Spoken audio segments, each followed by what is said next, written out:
KRC here for today's video. Ayan ang ating kakainin. Pero before that, mag-pray po muna tayo. Salamat po Lord sa biyayang bigay mo. At ayan na nga po, nakikita niyo po ang aking pagkain for today. Ginisang gulay na kalabasa at sitaw with pork. And syempre, may konting oyster sauce. At ayan na nga po, ayan na nga po, tingnan nyo naman Lods. O diba? Ang sarap niyan, gulay.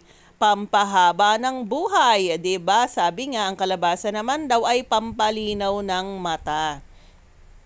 Kaya syempre masarap kumain talaga ng gulay. Meron naman yang konting pork kaya yan naman ay balanced diet din at sadya siyang masarap, 'di ba? Dahil alam natin na ang gulay ay talaga namang kailangan ng ating katawan, 'di ba?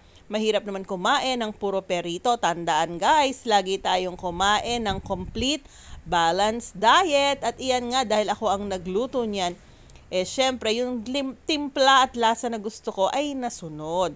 Sa pagbabaon, kailangan mo nga lang gumising ng maaga o kaya naman sa gabi pa lang, lutuin mo na para hindi ka na magmadali kinabukasan.